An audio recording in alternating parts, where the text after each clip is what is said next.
Amém. Salve a todos com a paz do Senhor Jesus. Pode sentar aí. Amém. Graças a Deus que nos dá essa oportunidade. E eu agradeço também por essa oportunidade de estar sendo um porta-voz de Deus aqui na vida dos irmãos nessa noite. Amém? Eu queria aqui, irmãos, eu abro Efésios, capítulo 5, né? A gente tentar acompanhar o raciocínio da campanha, a nossa meditação. Amém? Queria falar para os irmãos que Deus é bom e Jesus é lindo. Aleluia, Deus. Amém? E que a cada dia Ele quer nos dar a tua presença. Glória! Amém? Aleluia! E Ele sempre está pronto para dar a tua presença para as nossas vidas. Amém? Amém. Mas a coisa mais difícil é um crente ele permanecer com esta presença. Então, a luta do dia a dia vai ser sempre para arrastar o crente dessa presença. Então, essa é uma luta constante do servo de Deus. É uma luta que tem que ser incansável. Aleluia, Jesus. Para nós não perdermos a presença. Aleluia. Amém? Amém. E esta presença, ela é tão valiosa, irmãos, que só vai subir quem tiver com a tal presença. E no processo seletivo, irmãos, de Deus, a presença está incluída. Glória! Então, quando Deus ele chama um crente, Ele não chama somente para usar, Ele chama para usar e também para salvar. Então, não pense que você só é somente ferramenta de Deus. Você é ferramenta e propriedade de Deus. Aleluia, Deus. Então, irmãos, vamos buscar mais para ser salvo do que para ser usado. Glória! Então, essa noite eu creio que Deus tem uma palavra para os nossos corações. Amém? Eu quero aqui pegar no capítulo 5, o versículo 7 ao 14, que diz assim: portanto, alguém pode pôr um fundo aí, irmãos? Não sei o que vai virar missa. Amém? Quer dizer, a gente corre o risco, né? Capítulo 5, verso 7 diz assim: portanto, não sejais companheiros, porque no outro tempo erais trevas, mas agora sois luz no Senhor. Andai como filhos da luz, porque o fruto do Espírito está em toda a bondade e justiça e verdade, aprovando o que é agradável ao Senhor. E não comuniqueis com as obras infrutuosas das trevas, mas antes condenai-as, porque o que eles fazem em oculto, até dizê-lo é torpe, mas todas essas coisas se manifestam sendo condenadas pela luz, porque a luz tudo manifesta. Pelo que diz: desperta tu que dormes, e levanta dentre os mortos, e Cristo te esclarecerá. Amém, irmão? Somente até aí. Você dá glória a Deus e aleluia. Amém? Queridos, o escritor dessa carta, ele é uma carta enviada, e ele não está presente, né? Claro, ele vai enviar essa carta com meio de orientação, meio de despertar os irmãos que iriam receber a carta. O apóstolo Paulo, ele está preso em Roma,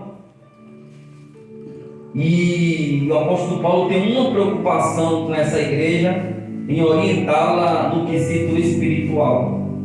Não só no quesito espiritual, mas também no quesito moral. E a preocupação do apóstolo Paulo é tão grande, que ele faz questão de detalhar as suas orientações, para que o crente ele tenha cada dia comunhão com Deus e jamais perca essa comunhão. O apóstolo Paulo sabia que neste tempo quem imperava era a deusa Diana, ou seja, era uma deusa pagã, onde tinha muitos seguidores, tinha muitas pessoas ovacionando, idolatrando a deusa Diana. O apóstolo Paulo ele percebe que alguns crentes estavam se inclinando, se misturando com alguns costumes dessa deusa pagã. Então a preocupação do apóstolo Paulo em orientar era para que os crentes eles se despertassem e fossem para o caminho do Senhor. E o apóstolo Paulo, em questão de sempre estar orientando, ele vai dizer: sede, pois, imitadores de Deus, como filhos amados. Então essa orientação aí, irmãos, por ele não estar presente, era para quê? Para que os irmãos, obedecendo esta liderança, dessem crédito a essa voz, a essa carta, e despertassem de alguma forma para procurar ir para o caminho do Senhor. Então o risco de contaminação era tão grande que o apóstolo Paulo ele vai ficar tão preocupado que ele vai perceber que dentro dos irmãos já tem alguém se envolvendo com fornicação, ou seja, trazendo práticas de lá para cá. O apóstolo Paulo está orientando para que os crentes se afastem dessas pessoas, Glória a Deus. se afastem dessa classe. Ou seja, estava entrando a avareza entre os crentes. Ou seja, a avareza nada mais é do que o amor ao dinheiro, o amor às posses, às propriedades. Então estava entrando também, se misturando entre os crentes. E a preocupação do apóstolo Paulo é tão grande, irmãos, que ele está preocupado em enviar carta e orientar, mesmo ele estando preso. E o apóstolo Paulo vai mandar carta orientando eles, para que eles tenham um despertamento, para que a mente deles abra, irmãos, e eles olhem somente para aquele que é digno, que é o nosso Deus. Mas se liderar, ao liderar pessoas estando presente, já é difícil. Imagina liderar pessoas estando ausente. Se as pessoas obedecer o líder estando presente, já é difícil. Imagine obedecer um líder sem um líder estar presente. Então a preocupação desse líder aqui era muito grande, irmãos. Então, mas os irmãos sabiam, irmão, que o que o apóstolo Paulo falava não vinha de homens, vinha de Deus. Não era sabedoria de homem, era a sabedoria de Deus. Glória! E aqui nessas orientações, irmãos, o apóstolo Paulo vai dizer no versículo 6: ninguém vos engane com palavras vãs, porque estas palavras vem a ira de Deus sobre os filhos da desobediência. Porque no outro tempo, verso 8, éreis trevas, mas agora sois luz, andai como os filhos da luz.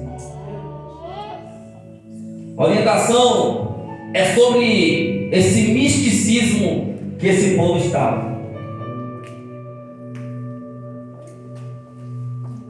Ele quer somente que essas pessoas, a princípio, se afastem,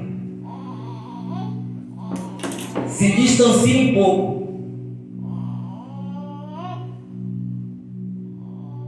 Se afastem. Por quê? Porque quando eles fizessem um culto ao Senhor, a presença descesse, a manifestação do Espírito ela fosse viva. E ele vai dizer no versículo 14, irmãos: vai dizer: pelo que se diz, desperta tu que dorme, levanta-te dentre os mortos, e Cristo te esclarecerá, ou te iluminará, ou trazerá luz para ti. Então, somente nesse versículo aqui a gente vê o risco de contaminação.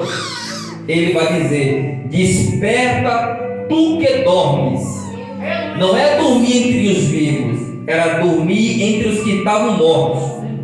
Essa morte aqui não era do corpo, irmãos, era morte no espírito, era podridão, era uma podridão tão grande que o apóstolo Paulo vai orientar: olha, desperta tu que dormes entre os mortos, porque Cristo, Ele quer trazer luz para ti. Percebe o risco de contaminação em que alguns crentes, irmãos, estavam tão desorientados, que estava dormindo já entre os que estavam mortos no espírito, os que estavam já na podridão no espírito, ou seja, já não tinha mais, irmãos, mais temor de nada. Aí alguns crentes estavam no sono da indolência, se misturando com esse povo. Aí o apóstolo Paulo vem com um despertamento dizendo: desperta-te você que está dormindo entre os mortos. É como mais ou menos, irmãos, os crentes estivessem no sono da indolência, caindo na ideia do mundo, o mundo ludibriando ele, o mundo cegando o entendimento dele. Ao invés de o mundo, aleluia, pegar práticas da igreja, são a igreja que está pegando práticas do mundo. Ou seja, o apóstolo Paulo vem com essa ideia dizendo: desperta-te você que dorme dentre os mortos, porque Cristo quer trazer luz para ti. Irmãos, a maior ferramenta do diabo hoje, irmãos, é querer implantar práticas do mundo dentro da igreja. E às vezes a gente acha que é normal, que é tudo tranquilo, é para entreter, é para trazer. Não, irmãos, a igreja tem o caráter de Cristo, a igreja ainda tem a cara de Cristo. Então, irmãos, nós não podemos dormir na ideia deles, mas nós vamos a cada dia nos despertar para não irmos na ideia dele e termos a ideia da palavra. A ideia de Cristo é que nos dá vida. Não é o mundo, irmãos. O mundo não tem nada para oferecer para a igreja. O mundo não tem nada.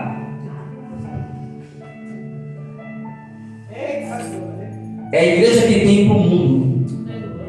A sabedoria que Deus dá para o crente, irmãos, não dá para ninguém em faculdade, em curso superior nenhuma, porque a sabedoria do homem da igreja, ela vem do alto, vem lá de cima e não vem de diploma nenhum da terra. É Deus que dá o homem que se humilha, o homem que desce, o homem que tem temor, o homem que se desvia do mal, o homem que ainda busca a Deus com sinceridade, o homem que ainda diz não para o pecado, o homem que ainda diz não para a iniquidade, ainda, aleluia, rejeita a mentira, mas se curva diante de Deus, irmãos. Esse homem e essa mulher tem algo que dinheiro nenhum paga.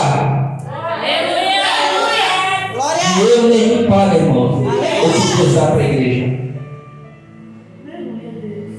Riqueza nenhuma neste mundo dá. É por isso que a preocupação do apóstolo Paulo é: se afasta, porque a igreja é coisa séria. Se afasta, porque o que Deus tem para ti é algo do céu, não é algo da terra. Mas como é que se desperta, irmão? Como é que acorda? Porque, irmão, é difícil a gente, nós, querer trazer luz para o entendimento de alguém que está cego. Você tem que ser muito bom de lábia, ter muito Deus na sua vida, para conseguir mudar o pensamento de alguém que está cego, ludibriado pelo mundo, enganado pelo mundo, está seduzido pelas ofertas do diabo.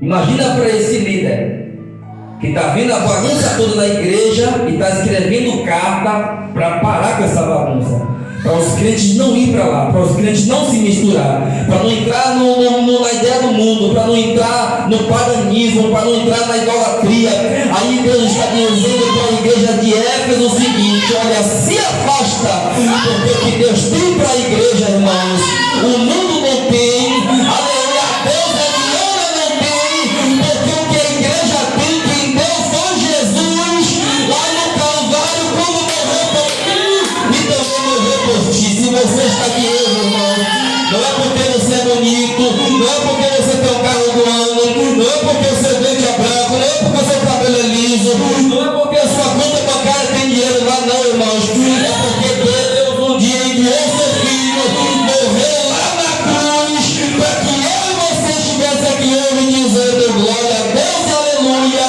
e buscando a misericórdia do Pai.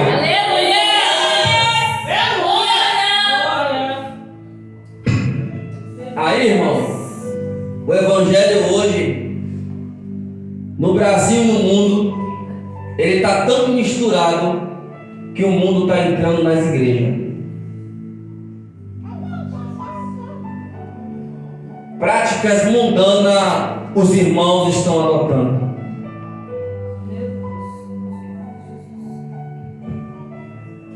Mas como despertar dentre os mortos? Como abrir o olho dentre os mortos? Certa feita, irmão, o profeta Abacuque, ele percebeu que estava já sem essa presença, que o culto já não era mais o mesmo, que a presença já não era mais a mesma, que o Deus já não se manifestava mais como se manifestou um dia. Ele vai dizer: Senhor, aviva a tua obra no meio dos anos. Ou seja, ele percebeu, irmãos, que já não tinha mais, irmãos, a presença de Deus. Ele percebeu que Deus já não se manifestava mais. Ele entendeu que tinha alguma coisa errada, que a manifestação de Deus já não descia mais. Ele vai dizer: Senhor, aviva a tua obra. Ou seja, ele teve um despertamento interior, pessoal, de que Deus já não se manifestava mais, irmãos. E essa sensação, ela nunca pode sair de nós. Quando nós orarmos, irmãos, nós temos que ter discernimento se a presença está descendo na oração ou não, se nós só estamos levando, se Deus está no louvor ou não. Então essa sensação jamais podemos perder, se Deus ainda está conosco ou não. Nós não podemos perder, irmãos, essa sensação. E às vezes estar sem a presença de Deus e achar que estamos tendo.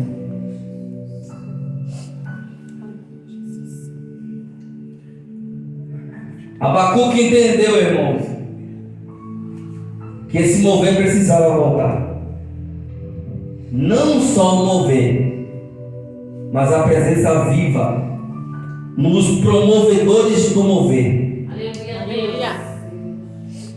Porque às vezes nos dá uma sensação de que a presença desce, irmão, pela organização do evento. Não é.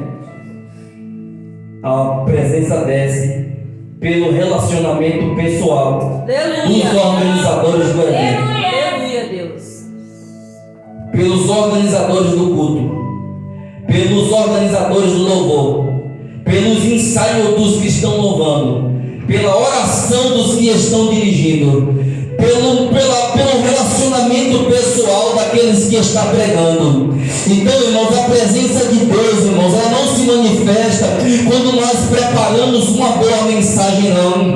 A presença de Deus, irmãos, ela não se manifesta quando nós detalhamos, irmãos, os detalhes do louvor, não. A presença de Deus, ela está sobre nós quando nós, irmãos, dobramos os nossos joelhos com sinceridade com o Pai e levamos a palavra de Deus como ela é. Aleluia, Deus. Glória. E o que o Senhor ele queria trazer para essa igreja aqui era isso. É para que os irmãos desorientados eles tomassem uma posição. Eles voltassem para o culto. Aleluia, Deus. Eles participassem do culto.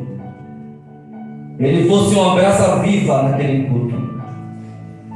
Ele pegasse fogo naquele culto. Glória a Deus. Mas como é que pega fogo no culto, irmãos? Fazendo aliança com quem não é para fazer. Aleluia.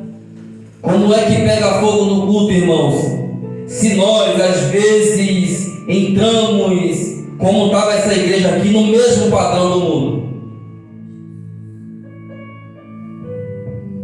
Mas a preocupação do apóstolo Paulo, desse missionário, era essa: para que os irmãos eles se orientassem todos os dias, eles se preparassem todos os dias. E você percebe que depois do capítulo 5, o mesmo apóstolo Paulo, ele vai liberar as armaduras de Deus para o crente, vai dar as ferramentas para o crente atacar e também se defender, para o crente vigiar, para o crente blindar a sua mente, que é o campo, o alvo que o inimigo quer atingir, irmãos, é a mente do crente, é a cabeça do crente, irmãos. O apóstolo Paulo, percebendo também essa ferramenta do diabo, ele vai também dizer para o crente colocar um capacete. Você percebe a seriedade desse ministro em que o crente se proteja, em que a igreja seja blindada, em que cada um, irmão, tenha a mente cauterizada na verdade? Porque um crente, irmãos, quando ele tem a mente cauterizada na verdade, vento de doutrina nenhum carrega ele, leva ele não. Glória! Mas quando os crentes, irmãos, às vezes não se compromissam com a verdade, seja na igreja ou fora da igreja, qualquer vento de doutrina, qualquer palavra de demônio, qualquer outra seita consegue empurrar ele e jogar ele para lá, para cá. Mas o crente que se firma na palavra de Deus, não. O crente obediente não se sujeita ao diabo, não. Deus sabe que o diabo coloca. Mas a igreja do Senhor é orientada, a igreja do Senhor tem oração, a igreja do Senhor não é bagunçada. Aleluia, o diabo não pode implantar sobre nós as suas doutrinas. A palavra de Deus ainda está sobre nós, e nós temos a verdade conosco, e nós temos blindado o nosso coração com a verdade. Glória a Deus. Então, irmãos, que nós venhamos ficar com essa palavra,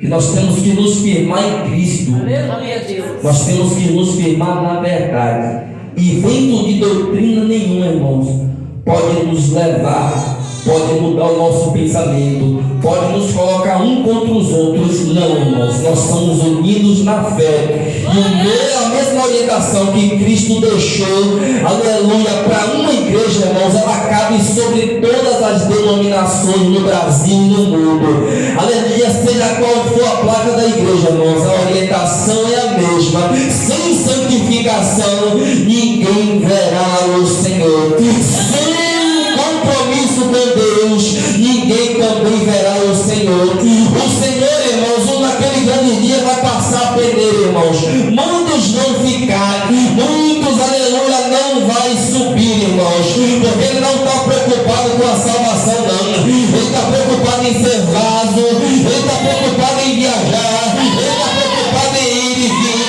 ele está preocupado em encher, aleluia, o cofre da igreja, ele está preocupado em fazer missões, mas ele não está preocupado com a própria salvação. Então que eu e você, irmãos, tenhamos cuidado a cada dia, para o diabo não semear a semente do mal em mim, e nem a semente do mal em você. Nós tenhamos vida com Deus, e nós sejamos salvos e sarados pela verdade. Que nós sejamos, irmãos, orientados a cada dia pela palavra.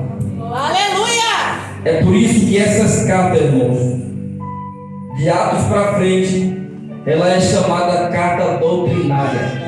Então, irmão, se você quiser ser doutrinado, medite nessas cartas. E uma vez que você é iluminado na leitura, irmãos, você não é mais inocente. Você está sabendo o que você está fazendo, porque o mesmo Espírito, ele vai te fazer lembrar o que você lê. É por isso que a Bíblia diz, irmãos, que o povo de Deus, ele padece por falta de conhecimento, porque não procura se informar na verdade. E a verdade absoluta está aqui, que é a verdade do Senhor. Amém, meus irmãos? Que Deus nos abençoe em Cristo Jesus. E você dá a sua melhor salva de palmas para o Senhor.